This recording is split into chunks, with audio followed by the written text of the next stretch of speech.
Warning. This podcast is solely based on smut books.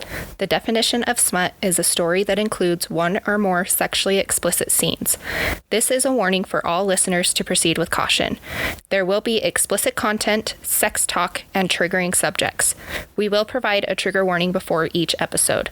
This podcast is not intended for all audiences. Listener discretion is advised.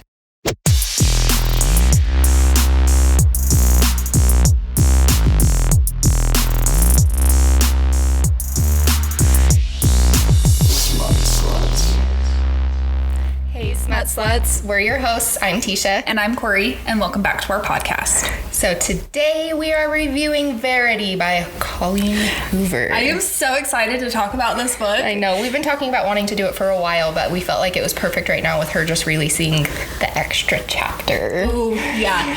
Which we're going to get into it, and I'm really excited because of where I started, what I thought of this book, and then after reading that chapter, how I feel. Yeah. It's like team manuscript or team letter. So, let us know what you think. Yes, I want to please. know. I love reading people's conspiracies about this book and what they really think. Yes. Because it's controversial. It is. What you take from the book is not the same as what I took from the book, you know? Yes, we do have different points of view on this book, so it's going to be fun to get into. So it is a suspense novel. It's perfect because we're recording this right before Halloween as well, so spooky season. It did get me a few times. I was creeped out. Dude, I was scared. And I'll tell you, once we get to the part, I will tell you, because I remember I talked to you about it, because I was just I feel like I'm reading a horror movie right now, and Really? I've read Stephen King's books, but they were years ago, so I don't remember how it felt to be scared of a book. I'm scared of a book. And it is obviously a romance it's not like your typical smut book that we usually cover and read, but it does have smut in it. I have to say this too. People say that Colleen Hoover is a spicy author. She is not spicy at all. So when you see Colleen Hoover saying she's spiced, it's this big. This big. That's it. I remember too, the doctor we work for, he's very LDS because we live in Utah. He's a little bit more down to earth and cool though. And one time I went into his office to ask him a question and I saw him leaving a review and it was Verity. I was like, "You read Verity?" And he's like, "Yeah." I was like, "How did you feel about it?" He was like, "It was really raunchy." And I was like, not even close. So, and then a few weeks later, he came and asked us for book recommendations, and I'm like, "Where the Crawdads Sing?" And YA. That's as far as I got free, bro. Because he's Verity's my line of where I can handle the sex, and I'm just And then I got him to start reading Perfect Strangers. I know. I was "You dumbass! Just skim over the sex scenes. Don't even read. Just when it starts, when they start getting frisky, just get out of it because you're gonna go, what is wrong with my coworkers?" Not coworkers, employees. I would be scared. I'm please don't fire us because of what we read. That's personal time. We don't read it at work. That's yes, what we do. He doesn't need to know that. Nope. So, our trigger warnings. There are no trigger warnings for this book, which is crazy to me. Right. People threw a fit with H.T. Carlton's books. Her books got banned. They had a blatant trigger warning that they are for people 18 and older. 2 pages worth of trigger warnings. Yeah, but there's none for this one. And I feel like there should be. 100%. And that's no diss to Colleen Hoover. No. Not at all. I love Colleen Hoover as an author. I've been reading her for a very long time. She touches on very hard subjects, and I feel like this is her darkest book. If you've ever read any of Colleen Hoover's books, this is out of the norm for her. That's why I think this book took me by surprise so much. It's nothing like she's wrote. No. She's more of there's heartache and tragedy in her books, in all of them, but there's always a happy ending and it's cutesy. This is downright suspenseful thriller. So it's just crazy. So, trigger warnings. There is murder and there is very heavy child abuse discussion in it, and they are graphic. Very. I really struggled with this book in those situations because I do have kids, and it was really, really hard to read. Physically nauseous. There was a girl that I had met from my mutual friend, and she had posted on our story she was reading this. No, she was reading Ugly Love, and I told her to read Verity, and I didn't think about the trigger warnings she texted me probably 2 days after she started reading it, and she finished it, and she said that was the hardest part about the book. And I was like, I am so sorry. Like, I truthfully didn't realize. Like, so if you're going to recommend this book, I would probably just say, let people know that this is kind of heavy. The child abuse is very heavy in this book. Yeah. Very heavy. Yep. Alrighty, ready? Yes. Okay. She's so ready. I'm really excited. I had to go back and reread this, or listen to it yesterday, because it's been, a year and a half since we've read this. And I actually got my sister to read this too. And so it's been really fun. Like, this is just such a good book to talk about. Yeah. Like, I just love it. Yes. Okay. So it starts off with Lowen. She's going to be our main character. So we're going to have pretty much 3 to 4 main characters in this. We're going to have Lowen, Jeremy, Verity, and Crew. Yes, Crew is the son. Yes. We'll kind of get into them, but that's like the 4 main. And then there is mentions of Chasten and Harper as well, which are also children. And Anna, which is the nurse, which we'll get into all of it, but just so you have a forewarning of who's who. Yes. Okay. So the book starts out with Lowen being in New York. She lives in Manhattan. She's broke right now. Literally broke. She's an author. And she's on her way to a meeting, and I want to read the first chapter of this. Oh, you did? Down, okay, yeah. I won't grab the book. I want you to read the first chapter of this, or the first sentence of this book. Oh, what am I doing? I'm going to all of the wrong places. Because this is literally, it grabs you, and you're just like, what the fuck am I reading? Yeah. And if you've read Colleen Hoover, this is insane. I'm just like, yeah. How the fuck does your brain go from like cutesy, happy, tragic to this? Like, what the fuck did you take? 100%. But she's on that Stephen King shit. Right? Like, fuck. I couldn't believe it. Okay, so it literally has a number 1 at the top for chapter 1. And the first line is, I hear the crack of his skull before the splattering of blood reaches me. Dun, dun, dun. What? Like, I couldn't. I was literally in shock because... What the fuck are we getting? My belly just made a noise. I just had a snack. Sorry, guys. I don't got one for that. I'm gonna just shut up. Okay. Brain. So this is how she starts out this book. That sets the whole precedence of this story. Okay, for real. So then she talks about how you can hear the pop of his skull, and I could just envision this whole scene. So this man was on his phone and walked in front of a truck. Yes. And Lowen got splattered with blood. All over her white shirt. Yeah, and on her way to this meeting, which we don't know this meeting yet. We don't know what it is just yet. So this man walks up to her and asks if she's okay because she's fucking covered in this man's blood. She's just like, I don't know what to do with my hands. So he helps her go to a coffee shop and goes in the bathroom with her and locks the door and helps her clean up. She takes her fucking shirt off in front of him. She's like, all she could think is, I'm not wearing a good bra. I'm like, you just got splattered with blood and that's what you're thinking. Right. Whatever. So they kind of... Wow. I am so sorry if you can hear my stomach. It is like going crazy. I can't hear it. Okay, good. I'm like, I can only hear you, but I've got gnarly headphones. Earmuffs. So he stayed with her the whole time. They clean. He mentions that he's seen worse. And she's like, well, what's worse? And he said that he pulled his dead daughter, who was 8 years old's body out of a lake 5 months ago, prior to all of this.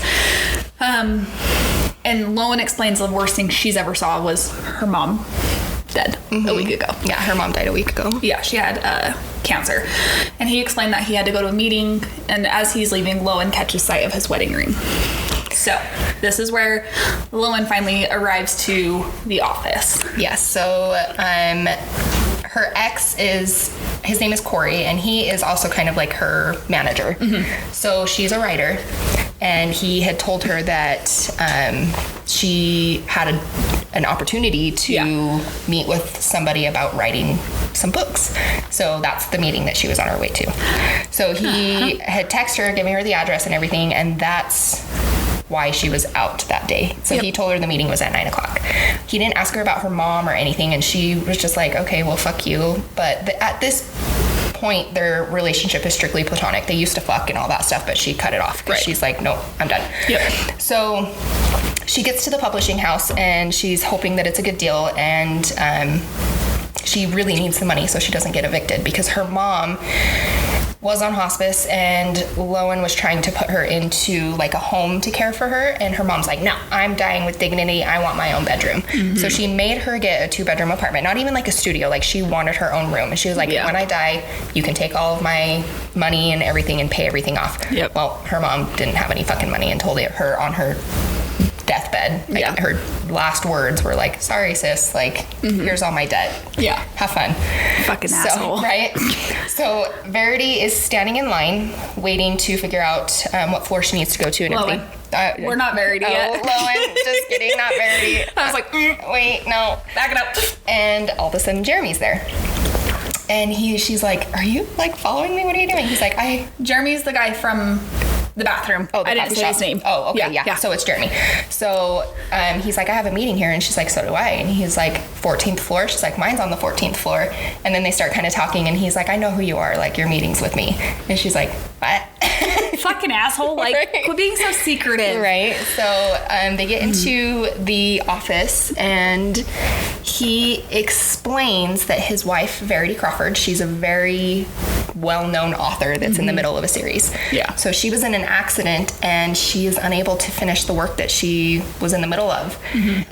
They give her all the details, but Lowen is trying to turn away. She didn't think she could fill her shoes. Right. But Jeremy wanted a moment with, and he explained that Verity was in a car accident and that they were trying to keep it quiet. And she was basically a vegetable. Like, she can't finish her books. And he had done a lot of research trying to find the perfect author to finish it. And he said Verity was a big fan of Lowen's work.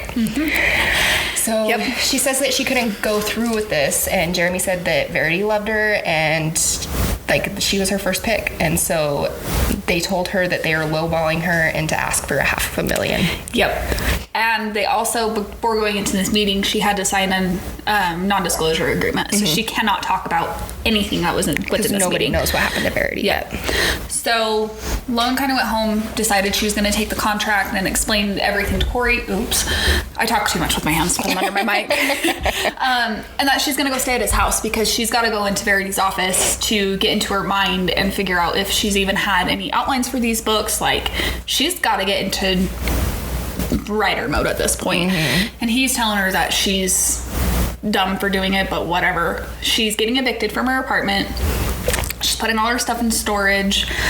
And Lowen looked into his daughter's death. One of the twins died from allergic reactions, and one of them drowned. So there was twins. 2 kids that have passed away. Yeah. Okay.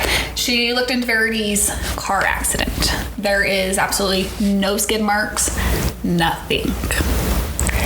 So she's wondering if she fell asleep or if she meant to do it. This book, I'm so excited to talk about all of this because, like, just listening to this, I will go into it, but the first time I read this, I had one thought of how I felt. And then I listened to it yesterday and I was just like, I think I changed my mind. Right. Yep. So Lowen leaves and she heads to Verity and Jeremy's house. She arrives on Sunday. She had listened to Verity's books on the way down there. Verity does a different aspect of point of view for this. She writes from the villain's point of view. And that scared Lowen more because she's like, how am I supposed to get into her brain doing a villain? Like, she's already scared of writing her books, but then you do it from the antagonist point of view and it's just... She's never done that. Yep. So she arrives, and before she can get out of the car, a kid is standing at her door just staring at her. No smiling, no waving, nothing. And it's creepy. Like, it really is fucking creepy. Like, this book just sets the precedent of scary. Because he's 5, and I have a 5-year-old, and he is like, hi, what's your name? And so if I just pictured him I would be like, oh my God, what is wrong with you? Are you broken? You're so creepy. You're so creepy. It's the Shining going on with the twins. Hey, Red Rum. Yep. So I know he slammed the door in her face at one point too. So she knocked again, and Jeremy finally opens the door. He takes her to Verity's office and is very insistent that she stay in the house. So she agrees because she doesn't have any fucking money to stay in a hotel. She can't go anywhere. She's applied for an apartment, but still waiting on it. This is when Jeremy explains that Verity has a nurse. So they're gonna give her a pen name so they don't know her real identity. And they come up with Laura Chase. It's not in my notes, but I do remember that. They named it off like street signs where she grew up. So he gives her a tour of the house, and they go into Verity's room. This bitch. Verity is in the bed with her eyes open. And then when they finally get into the office, Jeremy said that he has never read her books after the first one. So he's never read Verity's books at this point. Just the first one, yeah. Yeah, thanks. And so he leaves her. Lowen starts going through it, and she finds the manuscript, which is an autobiography, which is what, Lowen thinks it's an autobiography.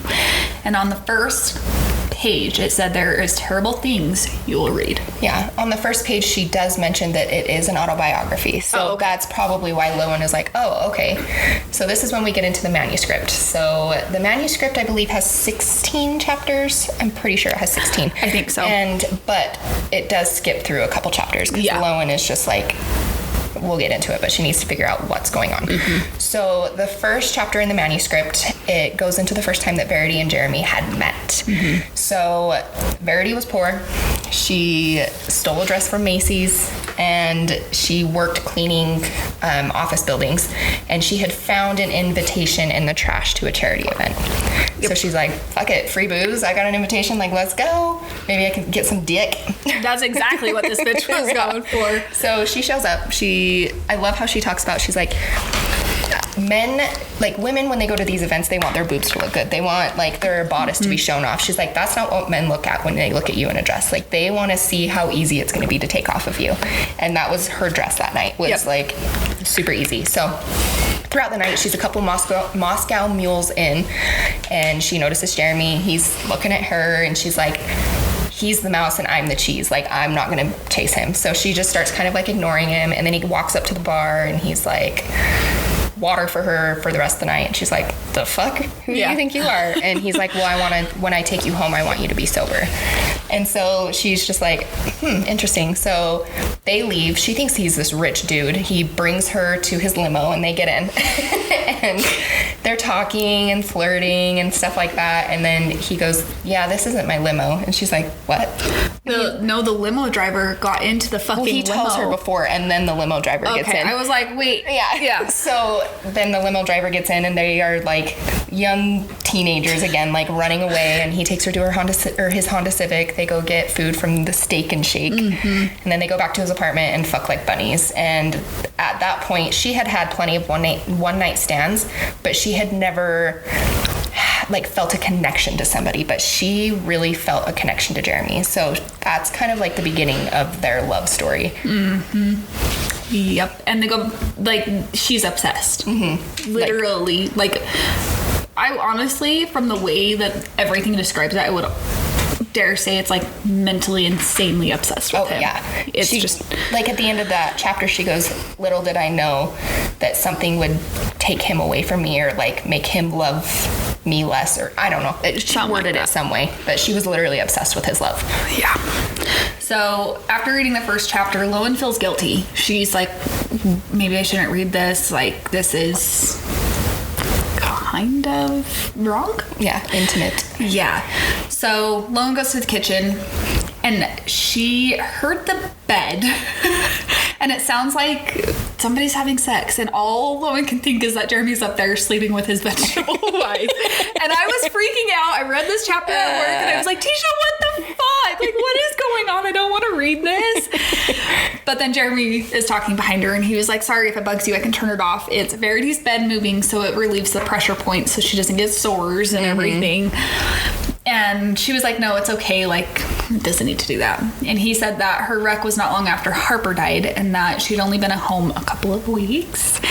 Lowen asked how they met to try and confirm if this manuscript is the truth, or if she's just writing it to write it. And he confirmed everything. It was the truth. Yeah.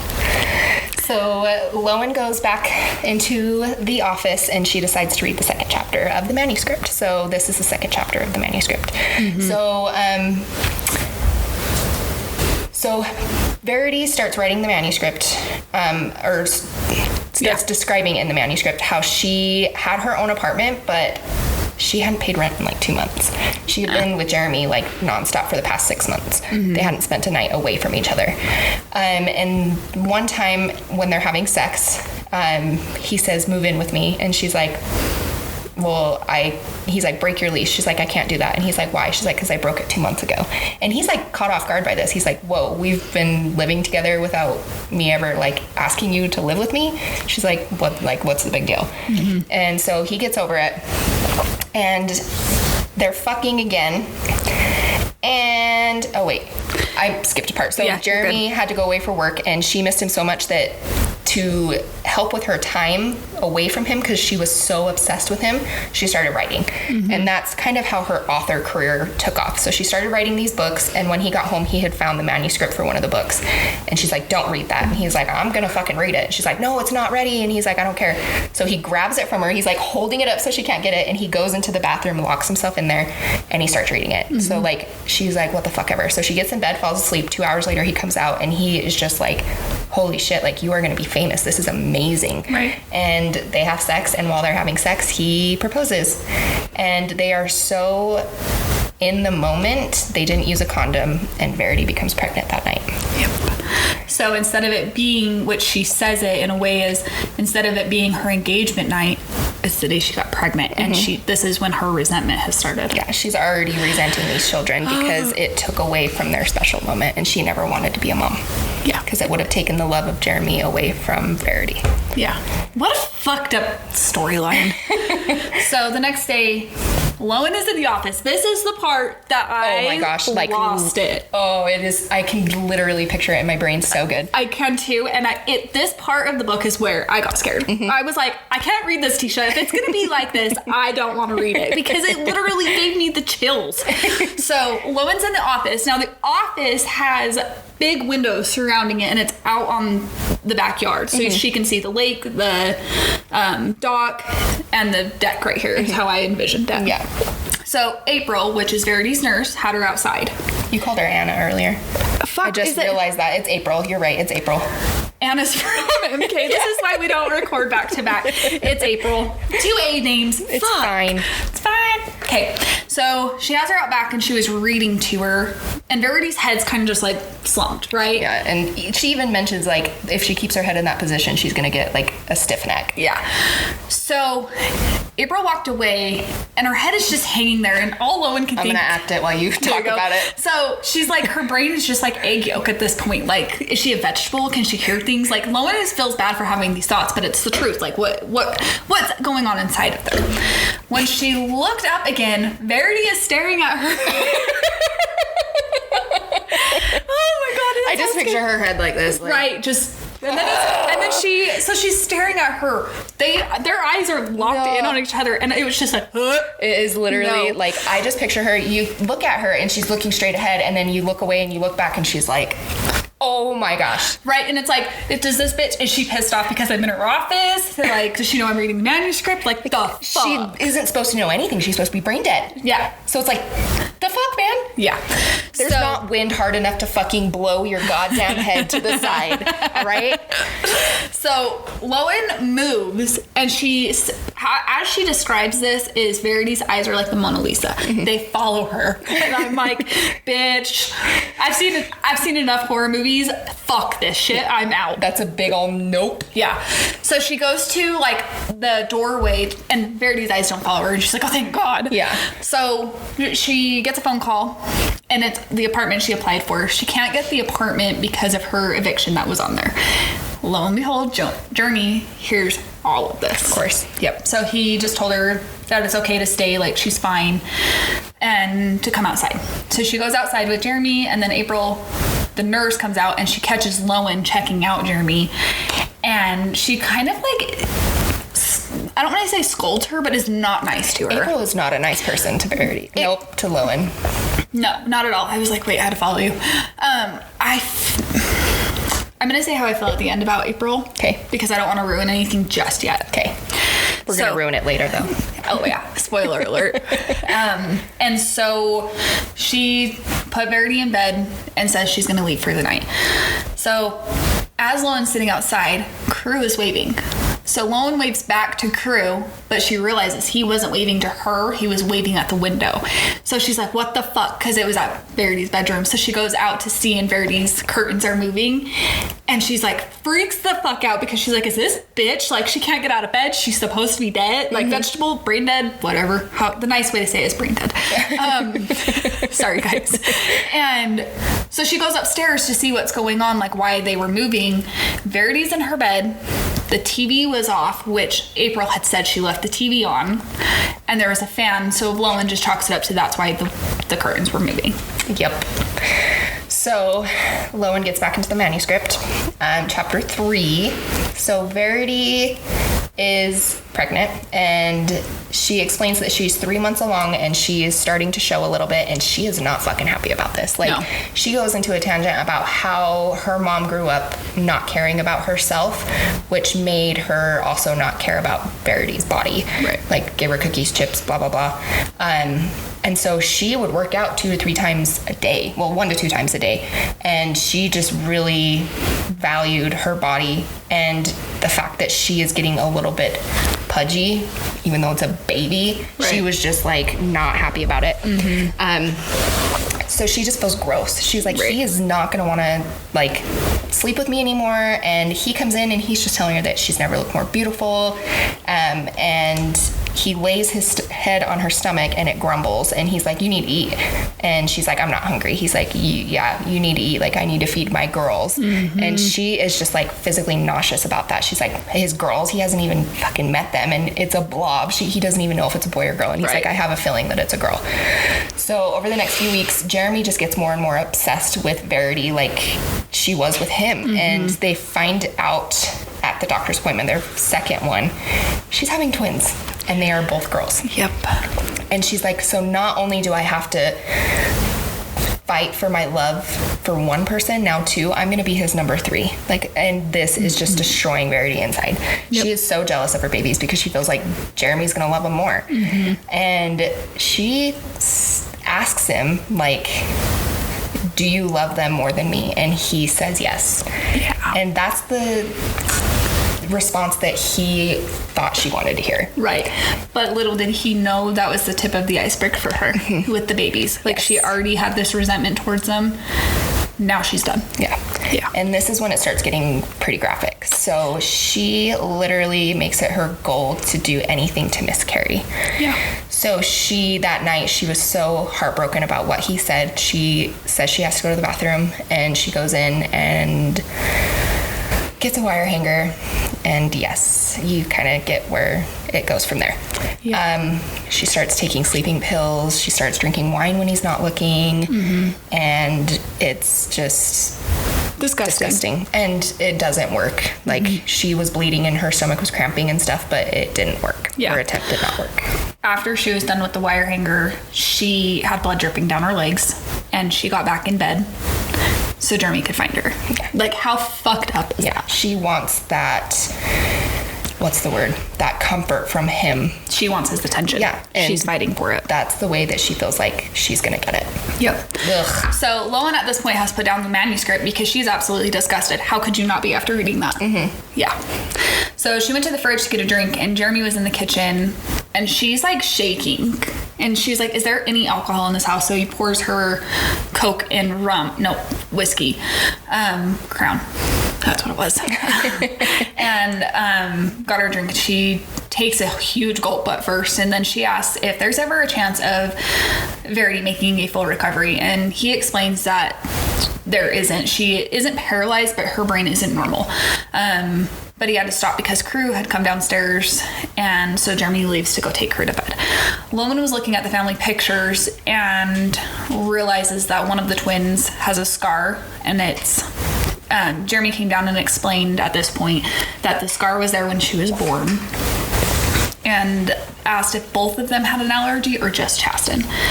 But Lowen fucked up because she wasn't supposed to know that. That's when she did her research, and she was like, fuck. So Jeremy just was like, okay, it's fine. He asked Lowen how she got the scar in her hand, which she explained she sleepwalks, and that she was found one morning outside which is why she puts locks on the inside of her door. And Jeremy did do that for her so she could feel secure for herself. Safe, yeah. Yeah. So the next few days, Lowen didn't read the manuscript. It was just making her really unsteady, which it made me unsteady too. She felt better and more comfortable, not very scared of Verity, which, bitch, you should be scared of Verity. She's kind of creepy. After reading this book, I don't know if I could ever, like, not being mean, because I could be, but it makes you hesitant to want to, if you ever got put in the position to be in a house with somebody who was in this state, because then you would just think all the scary things and trick your mind into being scared. And I literally watched Insidious last night, where the little boys all posted up like in a coma. Okay. Yeah, no. So Jeremy asks Lowen if she needs anything from the store, and she says yes. She decides to go with him. And while while they're at Target, there's two women there, and they glare at Lowen while she approached, and they finally asked who she was, and Jeremy introduced her. They explained that they are Verity's friends, and that Lowen is there working with Verity to finish the book. Yeah, don't mind that. It was late. So Lowen tries to walk away, and one of the friends Lowen and Jeremy try to walk away, and one of the friends stopped them and told her to tell Verity hello, because they don't know what's happened to Verity. It's a big hush-hush secret. Right. He told her that he would, and to tell Sherman hello, which is her husband, and she said no. Sherman's her lover. Oh, right. So she says, my husband is William, and Jeremy said that, and he gets confused. What?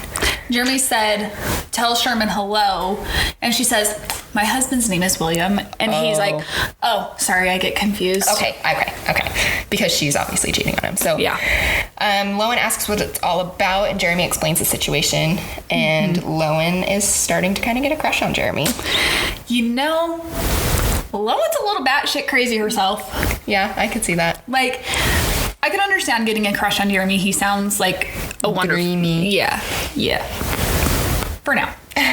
So when they get back, Lowen's in the office, and Jeremy was outside working on the deck.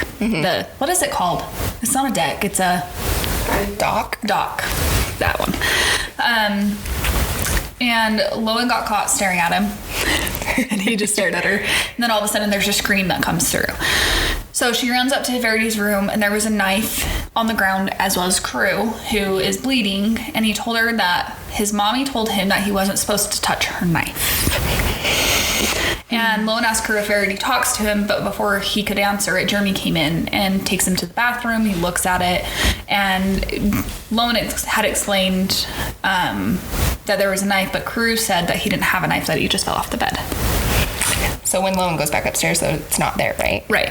So there's no knife anywhere. But Lowen knows she saw this. She knows she is not fucking crazy. Like, yeah. So she went to get up off the bed, because she literally looked everywhere in this room, under the bed, everywhere. When she gets up, Verity is staring at her. Fucking creepy. Creepy, dude.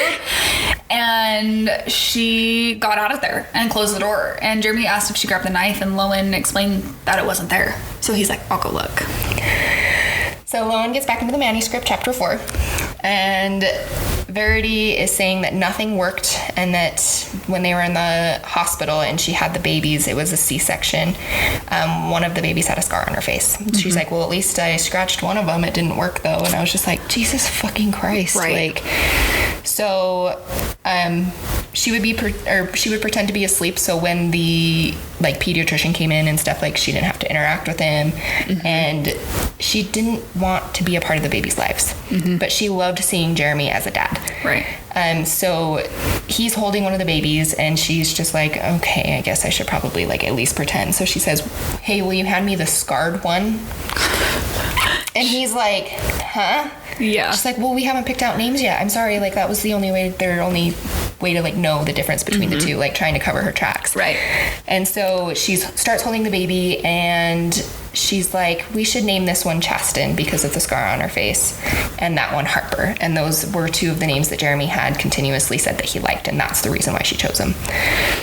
So Chasten, the one that she's holding, she starts getting fussy. She's getting hungry. The nurse comes in, and she's like, it seems like that she's hungry. And she's like, are you breastfeeding? And Verity's like, no.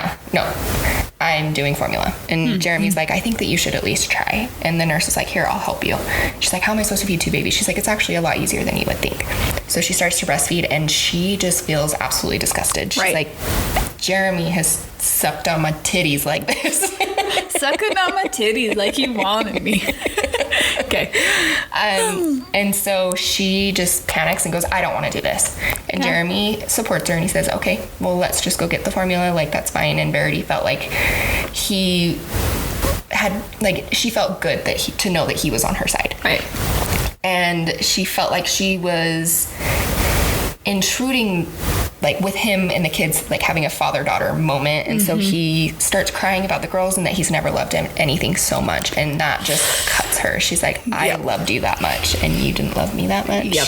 So Lowen's pissed after reading this, and that's because she had hope that Verity would love the girls, like, truthfully. After they're born. Yeah. And so Lowen's in the kitchen later going through a box of pictures, trying to get to know the family, and Jeremy walked in, and she asked why Harper never smiled, and Jeremy explains that Harper was diagnosed with Asperger's, which I believe is a form of autism, correct? I have no fucking clue. I think something like that. It just makes the kids not react in their emotions. They react in their own way, and they have to do things like a certain way. Yes. One of our family friends' daughter has Asperger's, and it's an interesting disease of how they react and how they are. So she's just not your normal child who has those reactions. They're different. That's the best way to put it. She was diagnosed when she was 3. So they are going through all of them, and Jeremy's explaining that Harper was more protective of Chastin, and that Harper was special to him because he knew that she couldn't express herself. But Jeremy knew her cues and her signs that she needed certain things, and that. Lowen asked how Jeremy was, and he said that when Chastin died, he was torn apart, but when Harper died, that's when his world died. And when Verity happened, when all of that happened, he was very pissed off at Verity, like, just pissed. Okay. Pissed. Lowen had given Jeremy a hug because she felt bad for him. Like, his story is just truthfully sad. But they kind of pulled apart, and right before they were about to kiss, Crew came into it. And he got pissed because all of the pictures are out, and he just started putting them back in the box because he doesn't want to see them. He's so hurt, and he's 5. Yeah. And dealing with 2 sisters' death and his mom being a vegetable now. Yeah. So, now the house just feels terrible. Do you want me to do this so you can do that? I don't care. That's okay. I was just whatever works. I'm going to keep going. I know the manuscript and the letter more. Okay, that's why I figured we'll just keep it totally that if we can. So at night, it feels jumpy and scary. Like, eerie is the best way to put this. Yeah. So April's talking in the kitchen, and Lowen goes into the kitchen to see that April's feeding Verity. Lowen tried to make conversation with April, and April answers talking to Verity, not even Lowen. And April asked if she could have a conversation with Lowen, and explained that it's very rude to talk about somebody in that state while they're sitting there in front of them. Yeah, because you still need to act like they're a human. And Crew runs in trying to show Verity a turtle, and he's so excited about this turtle, but she doesn't do anything. Obviously, she's in a vegetable state. Yeah. So Lowen walked over, was like showing Lowen the turtle. They get him something to hold it in, and Jeremy's outside working on the dock, and Crew asks if they can go to dinner. So they go to dinner and just kind of have like a real bonding moment, kind of. It's a good night for them. Yeah. But they make it back before April leaves for the night so he can be there for Verity. Yes. So as soon as they get home, Lowen goes back into the office and picks up the manuscript again, chapter 5. So Verity she felt like she was going to have a mental breakdown as the girls start crying. And she just felt like she was never going to get her life back, because it was like every time one of the girls was hungry, the other one was fine, but then as soon as that one was satisfied, the other one ate it. So it was like they were 2 single parents, 2 infant daughters. Yep. And things started getting better when Jeremy decided to go back to work. So she would wake up when when the girls would wake up, and she would pretend that she was loving with them. And then when he left for work, she would put them in their crib, close and lock the door, and then she would go back into her room, put headphones on, and sleep all day while he was at work, while the girls just cried in their crib. Yep. And so right before he would get home, she would pick him up, bathe him, feed him so that they were happy and content when he got home, and then she'd start making dinner. So in his mind, he comes home seeing that she's handling being a mom really, really well, when in reality, she is neglecting these children throughout the day. This story within the manuscript is like one of those stories you would listen to on Sword and Scale. Yeah. 100%. It's disgusting. And he's like, awesome. Like, this is fucking great. And she's like, hey, I love you, and I know that we're supposed to wait 6 weeks before we can have sex, but like, I really need sex. And he's like, nope, not until you're cleared. So she ends up giving him a blowjob, which leads to sex. Yeah.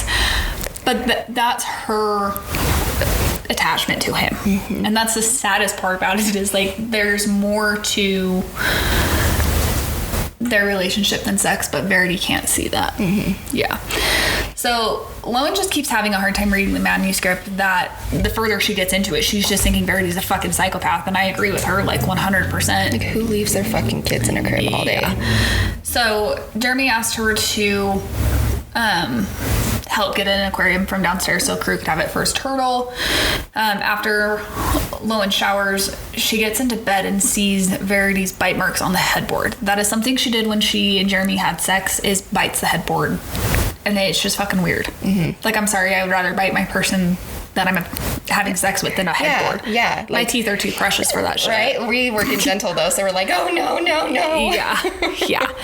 And she turns over in her bed and is like thinking of what it would be like to be Verity, and that's what Lowen thought about when she went to bed. That's so creepy. Yeah.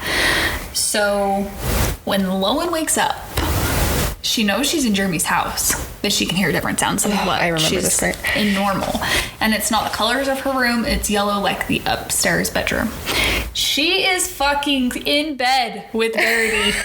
Like, I would literally piss myself. But Lowen sleepwalks, but her door was supposed to be locked. So she screams, and Jeremy comes running in like, what's wrong? Takes her back to the bedroom, kind of calms her down, and she explains that she had taken 2 Xanax earlier and went to bed, but she had locked herself in there, so she doesn't understand. And she's like, I have to get out of the house. Like, what if I hurt Crew? What if I do things? And he was like, I'll put a lock on the outside of your door. I'll lock it before you go to bed, or right when you're going to bed, and wake up before you and unlock it so you can do it. If you ever want out, just text me. And she, at this point, explains to Jeremy that they had watched it on a security camera of how she broke her wrist and how she had gotten her scar. She had left her room, stood on a railing outside of their house, not swaying, still as the board, and then all of a sudden just jumped off of it and goes back to her room. And she's dripping blood from her wrist. Her own mother was terrified of her, but she put 3 locks on her door. Like, to me, that was just like, what the fuck? Like, how could you? I don't know. I'm not a sleepwalker. I did it one time when I was a kid, so I don't understand that, but creepy. That is super fucking creepy. And when they get done with the story, Jeremy lays down with Lowen to keep her like comfy. She's like super freaked out. Yeah. Yep. And so that to me was just like, both bitches are fucking crazy right now. Seriously. Yeah. Okay, so Lowen goes back to the manuscript, chapter 6. So it's been 6 months since the girls were born, and Verity just wants to run away, but she knows that she can't leave Jeremy, and Jeremy won't leave the girls. They're like a package deal. And so she just doesn't feel like she is a part of her own family. So one night, Verity is sleeping, and she has a dream that she walks into the room and Harper is holding a pillow over Chasten's face. And she goes over, grabs Harper, removes the pillow, and it's not Chasten's face. It's like a smooth, like porcelain kind of face. And when she wakes up, she's in a panic. And she felt like a true sense of grief and loss. And she's like, holy shit, am I making a connection, at least with Chasten? Yep. And so she also feels like it wasn't a dream, it was more of a premonition. And so in her head, she creates this scenario where Chasten isn't going to live for very long, and Harper's going to be the one to kill her. So she is just super fucking freaked out by this. So Jeremy wakes up, she gives him a blowjob, but in the middle of it, the girls start crying, and she tells him, like, I'll go check on him, like, because he usually does it all the time. And now that she feels like she has this connection with Chasten, she's like, I want to. So she goes into the room, and it's not Chasten that's crying, it's Harper. And she just feels absolutely fucking like, ew, I don't want to deal with you. Like, I'm so annoyed that it's you. So she goes over to Chasten's crib where she's sleeping, and she picks Chasten up and sits down in the rocking chair and starts rocking her. But Harper's still screaming. And Verity is thinking, like, God, shut the fuck up. You're giving me a headache.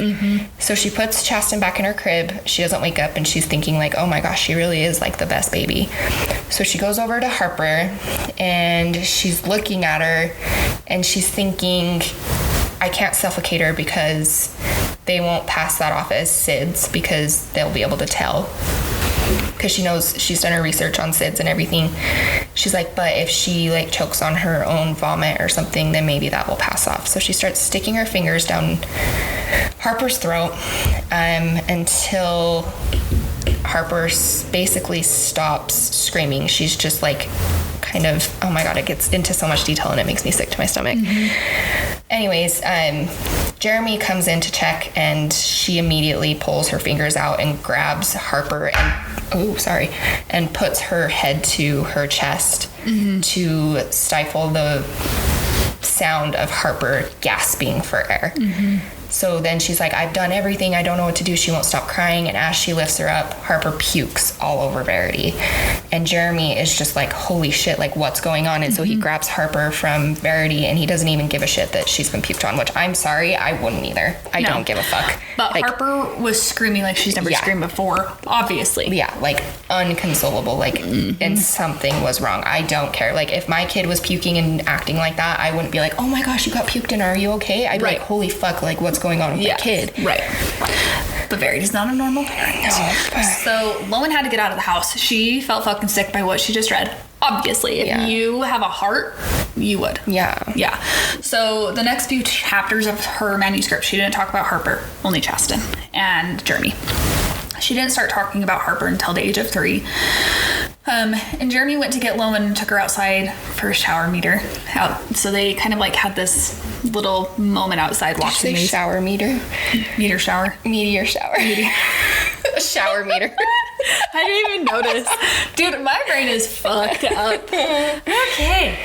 So, Lowen was trying to keep the manuscript out of the conversation because she felt like she needed to protect him from all of the horrible things that Verity said and did in this. And so they went to bed, and Jeremy stopped her before she closed the door and told her that he had lied, that he never read, that Verity never read her books. He admitted that he did, and that it was phenomenal, and that is why he told the publisher to get her, that her writing matters. Wow. Tinder. So, back to the manuscript, chapter 7. I know these ones are, the manuscript is rough, you guys. It is rough. So we're gonna get through it. But, so Jeremy is upset with Verity because she had put the girls into daycare without talking to him. They did have a nanny prior to moving, and it was nice because she didn't have to take care of them as often. Jeremy was still worried about Chasten's peanut allergy, and she told him, like, the daycare knows, like, I've been very, very clear with them, so, like, she should be okay. So during dinner, she tried to make small talk about the girls, but she kept talking about Chasten and nothing about Harper, and Jeremy got pissed off, and he stormed away, and she just kept asking him, like, what the fuck is going on? And he grabs his plate of food and slams it into the wall. And Jeremy calls her out, saying that she only talks about Chasten and not Harper, and that one day Harper's gonna notice. Like, the girls are older now. I think they're like 5 or 6 at this point, or maybe 3, because I think I can't remember. But anyways, Harper's gonna notice as the girls are getting older. And she said, no, I don't talk about Chasten more. It's just that Chasten is smarter and does things first compared to Harper, and she relates more to Chasten where he relates more to Harper. And so it's like they need the different parenting styles or something, and Harper's parenting style is being a little bit more distant or something. I don't know. That doesn't make sense to me, but being a mom, but she was bullshitting out of her ass because 100%. She knew she was fucked. Yeah, because he had been catching on to her. So Verity had remembered that the daycare worker should have tested her for Asperger's because she's, again, bullshitting out of her ass. She's like, maybe this will make him forget about it because he's mentioned a couple times the Asperger's, and so if she brings it in that the daycare worker had said that, he'll be a little bit more accepting of the daycare that they caught on to that and they're paying that much attention to the kids. So she said that he doesn't have to work anymore because she's making enough money being an author, and that he could stay home with the 3 kids. And he's like, whoa, wait a second, are you pregnant? She tells him yes, but she is not. She's lying about it. Oh, this whole situation. Alrighty, here we go. So Lowen's kind of getting bored because at this point, Verity in the manuscript is just talking about their sex life, and Lowen's getting jealous. At this point, Lowen's been there for about 2 weeks. She's burnt out. She wants to go to the living room and watch TV. And the next day after this is her birthday, but she doesn't plan on telling Jeremy this because she's just like, what the fuck ever, right?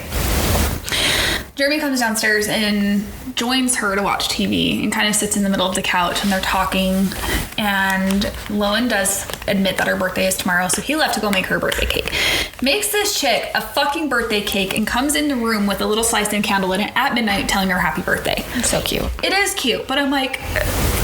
Your wife's upstairs, man. and it's hard because you can't blame him, because if he's never going to get the connection that a human nature needs, you can't blame him, right? Yeah. But they start kissing, and things are about to take the turn where Lowen's taking her shirt off. They're getting hot and heavy on the couch, and Lowen's underneath Jeremy staring at the stairs, and when she looks up, Verity is standing there at with the top of her the stairs. Fucking fist clenched. Yeah, she's pissed.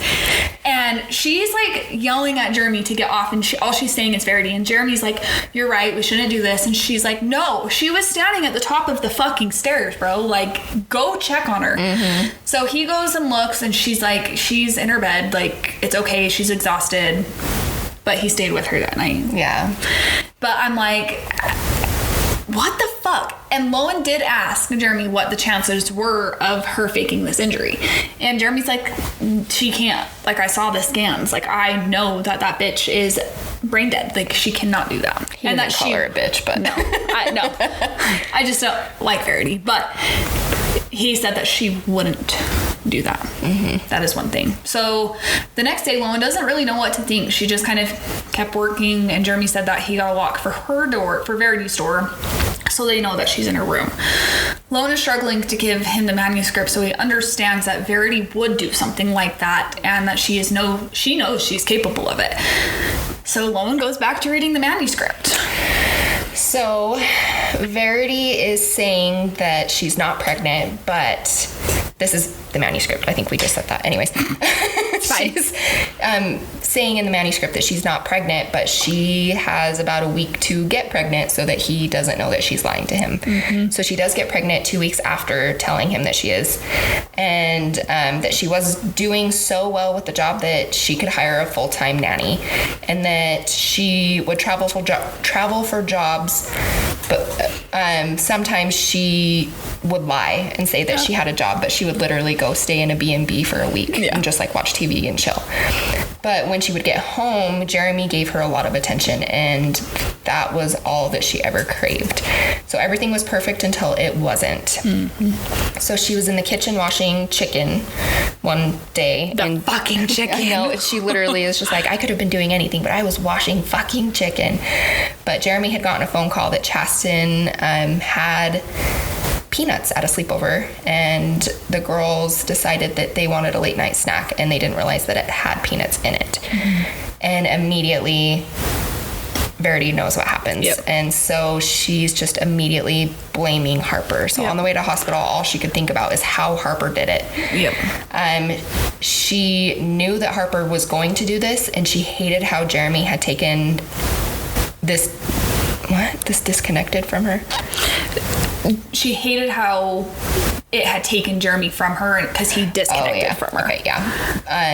Because, I mean, obviously their child just died. And it was the one that Verity had that connection with. So she really just wanted the old Jeremy back. He was turning her down during sex, and she had explained that she knew that this would happen. had years readying herself for this with that premonition that she had, in quotation marks. Right. And she feels like she should have prevented this by killing Harper beforehand. I can't. Like, I just, getting in that kind of a mindset, like, kudos to Colleen Hoover for writing these fucked up scenes, because reading it is really hard. Yeah. Like, 100%. And I'm not even a parent yet, but to be a human and understand the emotions of being a parent, or loving something so much to where it would be a parent, you know? Yeah. So the next day, Verity was watching Wheel of Fortune, and April, the nurse, said that she was going to let Jeremy put her to bed. So Lowen tries to fucking throw like a wooden ball at her, and Verity doesn't move. Like, this bitch is either a dead ass vegetable or a good actor. How would you even act that, though? Like, if I have something flying at my face, I wouldn't be able to just, like, right. I'm like, right. I don't know. So there's only 2 chapters left after this, so she's praying she doesn't find a fucking part 2. Lowen's making dinner, and it was her birthday, and after a minute she realizes that she hasn't heard the TV in a while. So all she thinks is, if this bitch turned off the TV, she's leaving the fucking house. And I laughed because I'm like, really? So the TV's still on, but it's on mute. So Lowen told Verity that she's a fucking cunt, and throws the remote out of her reach. She turned the sound on and was like, fuck this.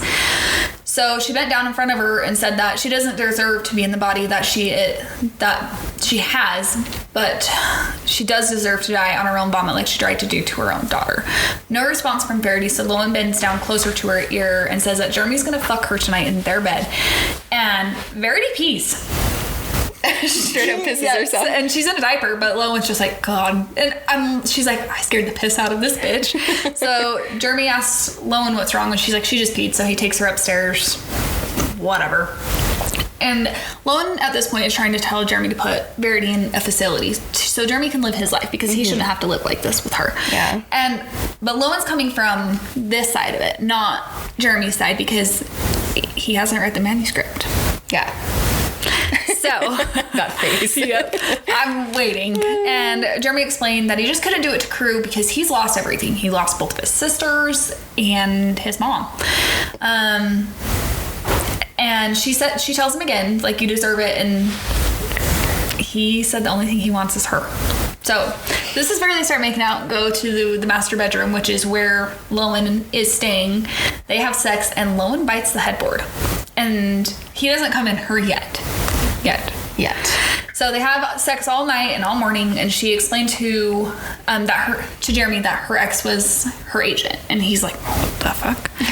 So Lowen asked what his relationship was like with Verity, and he explains that the sex is amazing, but he always felt like there was a connection not there. Like it was, but it wasn't, you know, like they were never on the same page. But he did feel that connection a few weeks ago, and it was with Lowen in the bathroom. That's so cute. When they first met with Blood. Yep. So they both fall asleep, and when they wake up, Jeremy's panicking because he's like, Crew can't find me in here. The fucking door is locked from the outside. Who would have done that, Crew? So he starts yelling for Crew, but there's no answer. So he panics more, breaks a window, goes back in, unlocks the door, and goes upstairs, and they're both asleep. And then Jeremy just storms outside because he's like, what the fuck is going on? Yeah. So back to the manuscript, Verity explains that everything was different after losing Chasten, and that Harper didn't even care. The day that Harper got what was coming for her, Verity got upset with Harper and asked if she even cared about her twin sister and if she cares that she died. Right. And Harper is like, yeah, I do. I care and I miss her. And she runs to her room crying. Verity was mimicking Harper, and it made Crew laugh. And Jeremy told Verity that he should take them by the lake, and Jeremy went to the grocery store. So basically Jeremy asked what was going on with Harper because she was crying in her room, and Verity said that she told Jeremy that she was upset that she said no to the lake. And so Jeremy's like, well, I'm gonna go to the store, like, why don't you take him down by the lake? And so Verity was like, okay. She got Harper and Crew in the canoe, and Verity paddles out to the middle of the lake, and she wonders what it would be like if she were to tip the canoe and have an accident happen with Harper. So they're in the middle of the lake. She looks at Crew and says, hold your breath, and like whispers to him, and she flips the canoe. So the canoe flips over. All three of them are in the water. She immediately grabs Crew and starts swimming to the shore. And Crew is panicking and freaking out. And he's like, Mom, you got to get Harper. She can't swim. You got to get Harper. She's like, honey, I'm trying to get you to the shore so I can go back and get Harper, basically, is what she's saying. So she gets Crew to the shore, and she's taking her sweet ass time swimming there. She's not trying to hurry. She looks at Crew and says, do you remember how to call Daddy from Mom's phone? And he says, yeah. She's like, okay, I want you to go inside and tell him there's been an emergency with Harper and he needs to come home. So Crew runs off into the house to grab her phone. And she very lazily makes her way to the middle of the lake. She doesn't know where she went in. She's like trying to find her. And all of a sudden she feels a fishnet with her foot, and she grabs it, and Harper is dead, wrapped up in this fishnet. So she takes Harper's body to the shore. What? She doesn't. She tries to avoid everything in the water. She's not the one who grabs the fishnet. Oh, you're right. Jeremy is. So Jeremy shows up, and Verity's acting like she is just absolutely distraught. She's like, I can't find her. I can't find her. So Jeremy hops in, finds her, pulls her to the shore. And that's just when he just breaks. She knows that she messed up and that he would never recover from this. Yep. The CPR didn't work on Harper, and just Jeremy kept telling her over and over that he loved her. He got in the ambulance with her, and he didn't even tell Verity bye or anything, and his reaction wasn't what she expected, which I'm sorry, what? Yeah. It's disgusting. It just gets more and more fucked up, and it's just like, what? Yeah. What? So she's tried to kill children multiple times. Yep. She has killed one of her children now. So Lowen puked because that last chapter was absolutely what the fuck. So she takes a shot and has some Xanax. She goes back to her room and naps, trying to decide what to do, like, from this point. Like, do you tell Jeremy? Do you not? So Jeremy comes in, and he was like, got in through the window because she had locked the door. That Verity was gone at the doctor's, and Crew was still in school. I don't know why I said shock. So they start having sex, and Jeremy told her he felt guilty, but he didn't want to stop. And Lowen told him it did need to stop because he's married and she's leaving, and he explains he found a facility to take her that following week. He asked her to stay one more week, which she agrees because she's a dumbass. I'm sorry. I'd be like, bitch, I'm the fuck out. As soon as I saw that bitch staring at me in the window, I would be out. Bye. So as they're having sex, he came inside her. And Lowen's psycho ass puts a pillow under it and keeps his semen in. Like, angles her hips up. Yeah. So Lowen goes to bed and is having dreams of Crew, and how the last things he will remember is his mother flipping the canoe. So the next day, she's eating peanut butter and crackers, and Crew's sitting there with her drawing, and he decides he wants some. So he's eating, but he's also licking peanut butter off the knife. And Lowen gets a little bit nosy and asks, did they have a canoe? He says yes. Do you remember your mom flipping it? And Crew replied, Mommy said that I shouldn't talk to you if you have questions about her. What the fuck? Yeah. So Lowen asks, does your mom talk to you? And Crew is eating the knife, and it slips and cuts his gums. Yeah. So Jeremy rushes in because Lowen's screaming, and he rushes him to go get stitches, leaving her there with fucking Verity, dude. Like, fuck that shit, I'm out.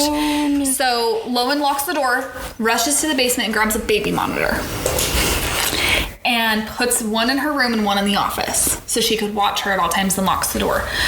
And so Lowen's starting to doubt herself because she's like, am I fucking crazy, or am I not seeing this? Yeah. She grabs the last pages of the manuscript. So after Harper had died, she had said that she had to give 2 statements, acting like she was super upset and that Jeremy was worse than the detectives. Like, he was really grilling into her and Crew. Jeremy was asking questions to Verity about what happened and what were her last words. And then he said it doesn't make sense. And then he asked why she told Crew to hold his breath. She said that as the canoe was tipping over and he turned over, she just basically thought, like, Harper is old enough to know to hold her breath, so he's 5. I was just trying to protect Crew. Right. She had gotten up and started writing the manuscript and asked how her life would end. Would Jeremy do it? Or would he report her to the police? Or would she just drive herself into a tree? So Jeremy arrives back with Crew, and Lowen is confused that Jeremy even suspected Verity because he hasn't led on to any of this There has been nothing. So when she got back, when they got back, she looked into the baby monitor, and Verity was on the floor of the bedroom. So she screams for Jeremy, which she's a dumbass. She should have recorded it before saying anything, because Verity hears her and gets in the bed and acts like nothing. And so Jeremy comes in and goes to check on Verity, and nothing. So Lowen goes into Verity's room with a knife, telling her to get up, and she saw it. Sorry, that's when Jeremy grabs her. And Lowen locked her door and goes and is trying to tell Jeremy that Verity's been lying this whole time. She grabs the manuscript and says to Jeremy, read this, at least read the last 2 chapters. He deserves to know the truth. Yeah. Do you want to take this one or want me to go? I can do it. So after a little while, Lowen heard a crash from the room that Jeremy was in, and that's when she heard him crying. So footsteps and the door opens. Lowen watches on the monitor, and Jeremy was saying that Verity, if she doesn't answer, he's going to call the police, and said that when he walks out of this room, he's taking the manuscript to the police and taking Crew unless she opens her eyes and tells him what the hell is going on. So Verity opens her eyes. Jeremy is just like, what the motherfuck? Mm-hmm. Verity tells him that she had to, and then Jeremy punches the door. Mm-hmm. Jeremy told her that he killed Harper, tells her that he's going to kill her for killing Harper, and he tries to choke her. Lowen runs up to the room and tries to get him to stop, that he will know, or that everybody will know that he's the one that killed her. So Lowen told him to think about Crew, and Verity's trying to catch her breath as he pleaded with Lowen in his eyes to help him to get rid of her. Lowen told him to make her puke and then aspirate it to make it look like an accident, like she did with Harper, that it happened in her sleep. And Lowen looked at Verity, and she knew that she was dead. Mm-hmm. So Jeremy was panicking, and as is Lowen. Jeremy literally just made Verity aspirate her own vomit. The bitch deserved it at this point. Dead, yeah. So Jeremy takes Lowen to the bed, and they are both absolutely in shock. They agreed that she died in her sleep, and that they will call the police in the morning, and they will never discuss any of this ever again. And they both agreed with each other. So they just fucking killed Verity. Jeremy found out the truth about the manuscript, and it's just like, fuck. So 7 months later, after Verity's death, Crew and Jeremy were healing. Lowen had gone back to Manhattan to kind of keep their distance so nobody could catch on to what was going on. But Lowen is pregnant with their baby girl. And Jeremy's excited for this next step. So after she had gone back to Manhattan for 2 weeks, Jeremy asked her to come back. So they had moved at this point to North Carolina to get a new chapter, to get away from everything. They're a family now. Crew started therapy, and they think that he will forget the bad memories as they make new good ones, mm-hmm. right? So they're back at the house where Verity was, because they're trying to get it cleaned up and selling it. And Crew was like, oh, I need to get the things out of Mom's floor. So Crew goes back up there, grabs paintings and stuff, and then comes back down, and Lowen's like, huh, and goes up there to check. This is where Lowen finds a picture of the girls in the floorboard, the knife, and a letter to Jeremy. Okay, so the letter starts off by Verity apologizing to him, and that if he is reading this, that means she's gone with Crew. They had a beautiful family, and she was a perfect wife, and that everything wasn't the same after Chasten had died. They were in Manhattan with her publisher, and that Jeremy was tuning out, and she felt like... let me just restart that. I'm so sorry. So they were in Manhattan with her publisher, and she had noticed that Jeremy was starting to tune her out and stuff like that. And so her publisher had told her that it would be a good idea to write from the villain's point of view. Mm-hmm. It's something different that not a lot of authors do. So she told her to try an antagonist journaling, which are things that happened in real life, but make it more sinister than it really was. So she put an example in the letter about the dinner with her publisher. She wrote about all of the milestones that her and the family had gone through, and it helped her hugely with her writing in her books. Yeah. So this is how she learned. It taught her how to write in this autobiography, right? And that she did regret writing about Harper's death, and after this, that she never really thought he would read it. Like, he just felt like she just, in a way, it was her form of therapy for healing from her kids, but at the same point, to help her in her writing as the antagonist. Yeah.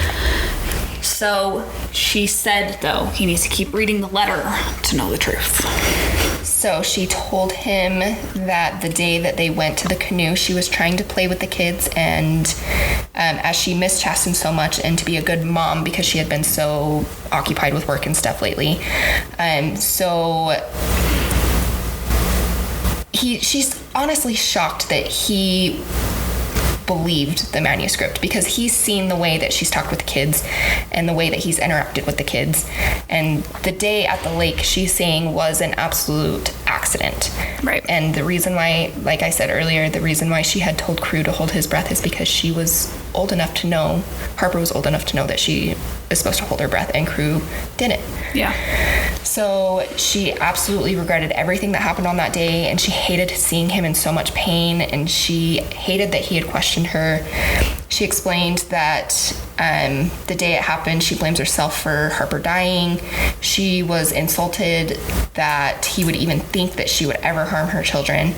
So she had been crying the whole time while she was writing the manuscript to help her get it out and be the villain in her own story, so that she could explain, or because she couldn't explain writer's brain to him.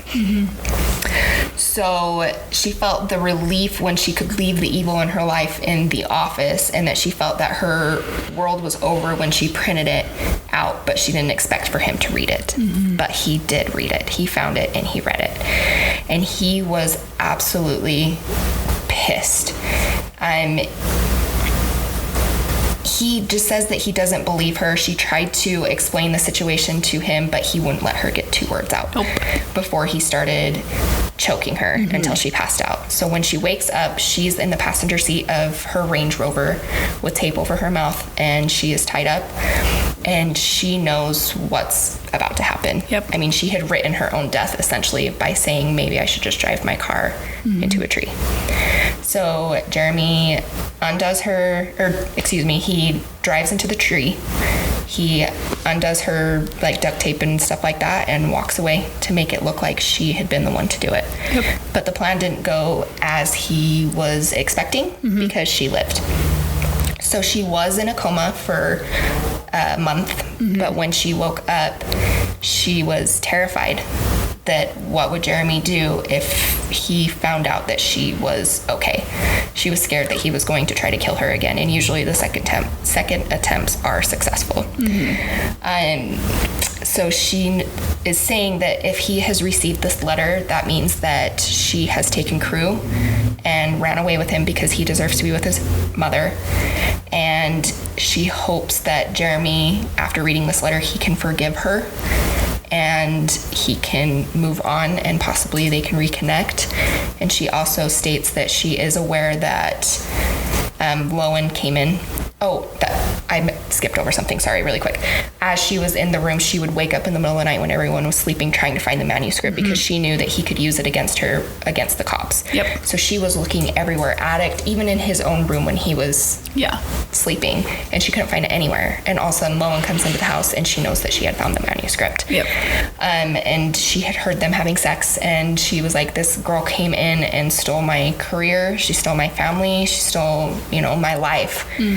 And I have watched you fall in love with another woman, but I still love you, and I hope that you can find it in your heart to forgive me and we can move on from this type thing.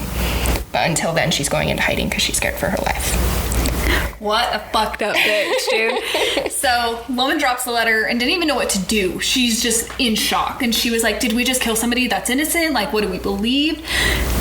So she runs to the bathroom, takes this letter, and is flushing it down the toilet. She's fucking eating it. Like, why would you eat the letter? Just throw it in the toilet and flush it. And Jeremy comes in and is like, are you okay? And she's like, yeah, but she's just remembering like her life and coming to this house, and that nothing can ever be undone. Like, it's forever changed. So, and it's 10 weeks until their baby would be there, and Lowen promised to herself that she's going to take the letter to her grave. And that is it. That is the end of Verity. Yes. So now let's get into this. Team manuscript or letter? Manuscript. 100%? 100%. There is no swaying you. I don't think so. So the first time I read this book, I have to say I was manuscript. Okay. 100%. I have a hard time believing that you could write that horrible shit about your kids and say what she did and that she didn't do it. But on the other hand, I could see the letter being the truth now. The second time I read this, my view changed. Not because of the bonus chapter. This was before I even read the bonus chapter, because we'll get into that in a second. As a mom, I cannot see anybody, even if it was for your career, I could never write that kind of stuff about my children. Ever. But I'm going to challenge you. Look at what Colleen Hoover just did. She is a writer. She's an author. She just did what Verity was doing. But it's not against her kids. It's not against Colleen Hoover's kids. It's just completely made up kids. But the fact that she could get that dark and write as fucked up as she did... I don't. But there have been talks, like Colleen Hoover has done multiple interviews saying that Verity is fucking crazy. But she wrote this story from Lowen's point of view. Mm-hmm. I don't see it. And just the way that Crew said, my mommy said not to tell you anything if you stop asking me or start asking me questions. Like, there's so much foreshadowing going around everything that Verity did. 100%. I think I still lean more towards Team Manuscript just from everything that had happened. The fact that Jeremy believed that she could do it is what cues me into the manuscript. There is something that has been bothering me since I read this book from day one too. Did his brain just completely shove him driving her into a tree into the back of his mind? Like, he doesn't remember reading the manuscript. Did that trauma just block that out? Very well could have, but she doesn't talk about it. That's why this book, it's like an open-ended question. Yeah. You could be on either team and you're not in the wrong. 100% is what you take from this story is your own truth. Yeah. You could believe the manuscript and I can believe the letter. But everybody who I've talked to who has read this book because either we referred to it or it's book talk, most people are Team Manuscript. But then you have discussions in the Verity discussion group on Facebook, and there is so many things where Jeremy's fucking crazy. Lowen's fucking crazy. Yeah, they're all fucking crazy. You know what I mean? They literally all are. Yeah. And then let's talk about the bonus chapter, because this is going to change a little bit. Yeah. So, do you want to go over it? Or you want me to? You can.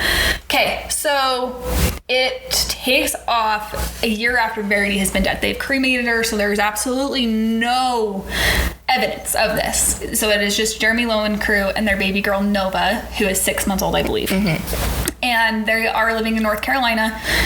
Lowen is fucking insane, dude. Like, I was reading this and I was telling my sister, I'm like, what the fuck? The way her thought process is with everything, she's comparing everything to Verity. Right.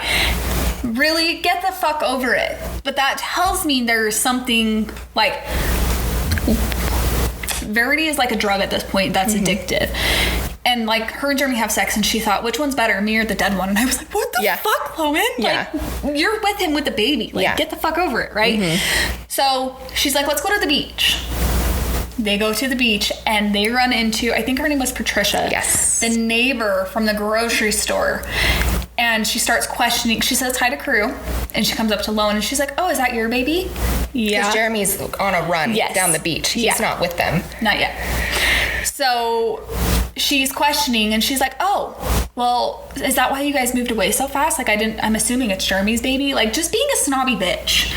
And Lowen's trying to avoid the question, but then Crew goes, that's my sister. Yeah. And so Lowen's like, fuck. And she's just praying Jeremy comes back so she doesn't have to answer this. So then he does come back and tells her, and she's like, oh, is that why you guys moved away so fast? Like, why did you keep it a secret? Like, just being a judgy bitch about him having sex with Lowen, because obviously the baby was born and she was pregnant with Verity dying, and just...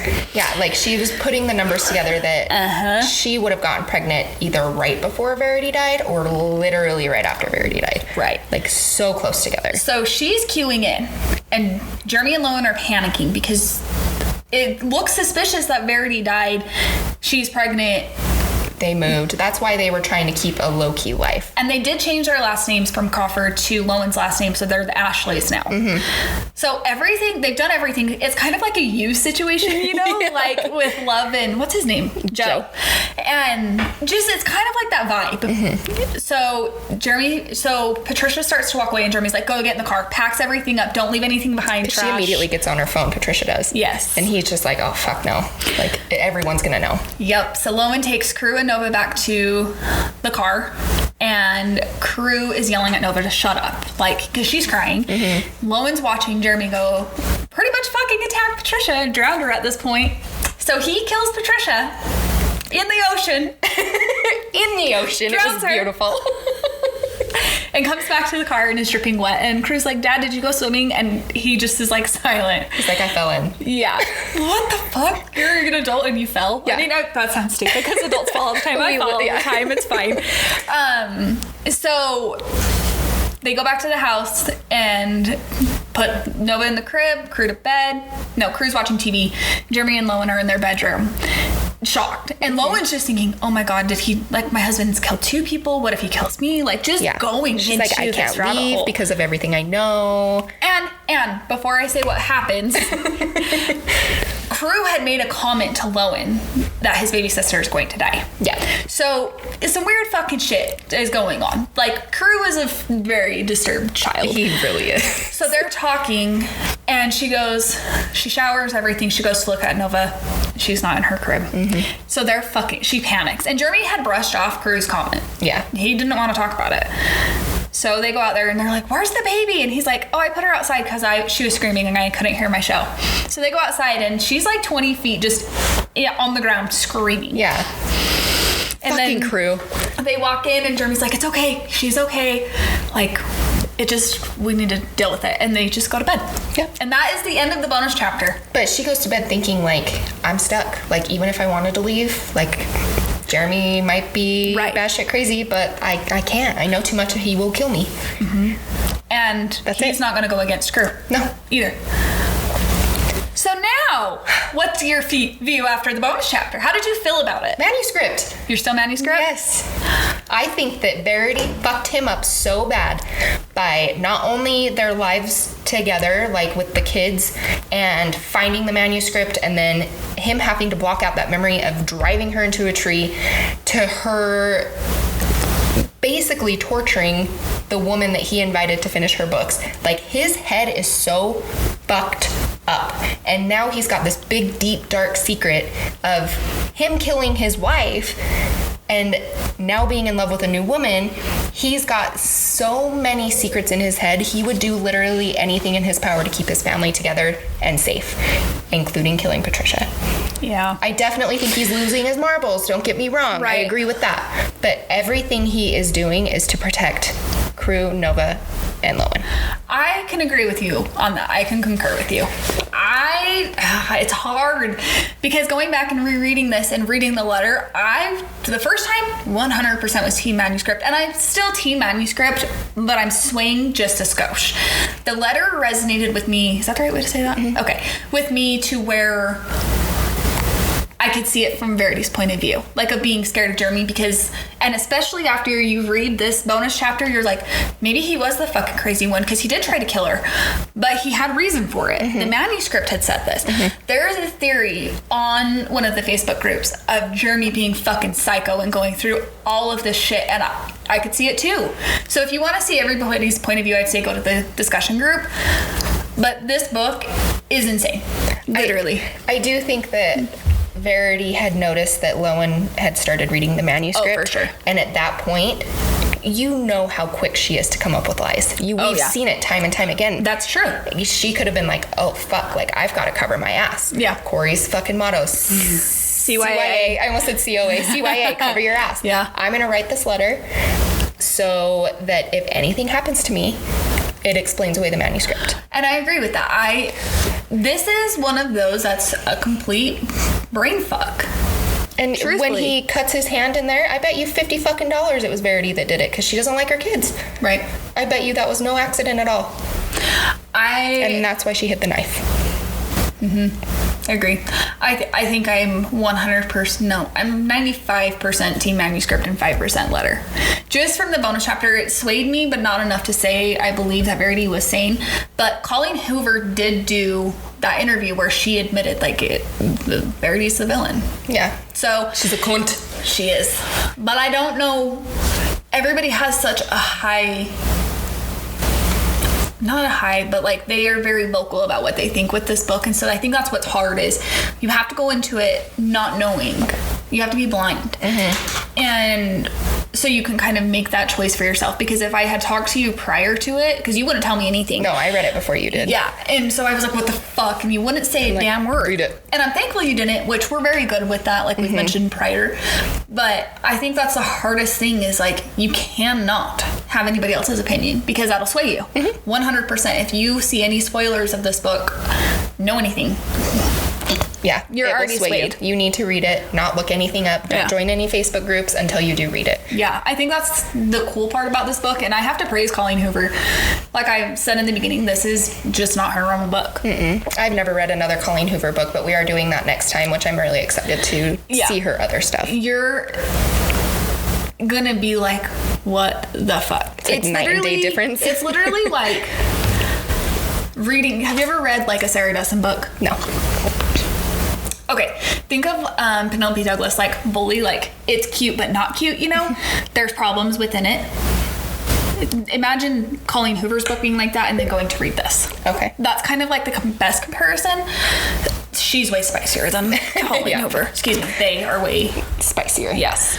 But it's crazy. And I think that's what took me so aback with this book is that it was not her normal. Yeah. And even her own publishers didn't want to publish it because they were like, nope, it's not going to sell. So she went through a different publisher or self-published it. I think she self-published it to start. And it's her biggest book to date. Yeah.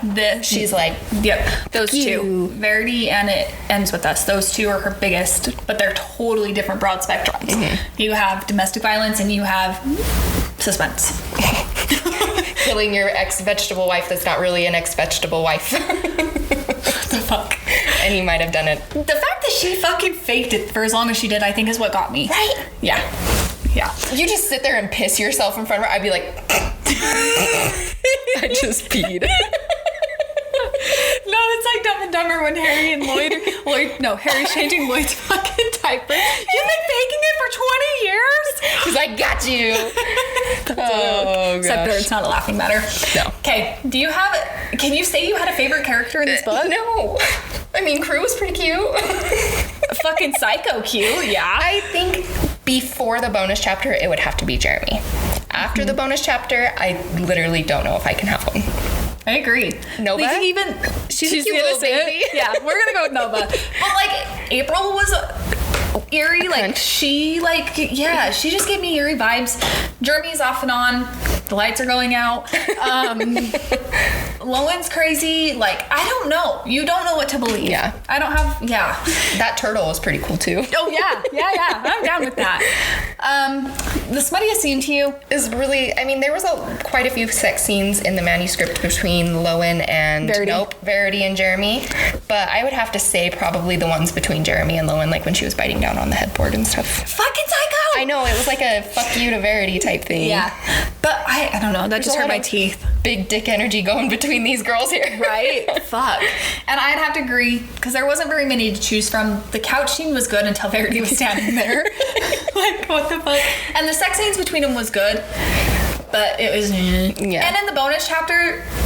Jeremy sucks on Lowen's boob to taste her breast milk, and it was just like, I was telling my sister, I'm like, that's disgusting. Yeah. Like, I mean, if you want to try it, teach their own. I'm not judging you.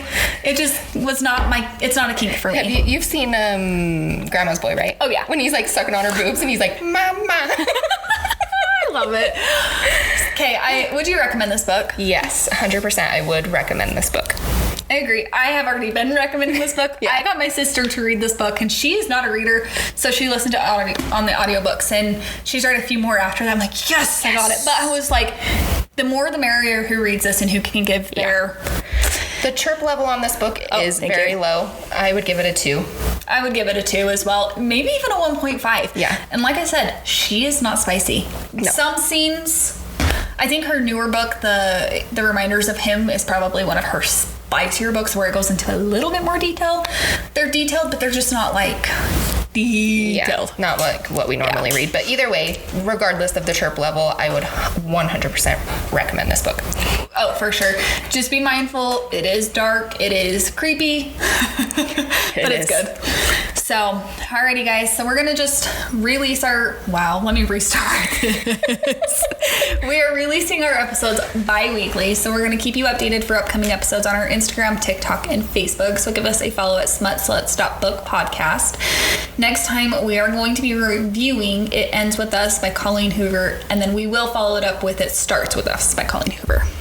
Also, we do have a YouTube channel. If you want to watch us interact while we record our episode, you can see my Verity impersonation. That was pretty good. It's pretty cool.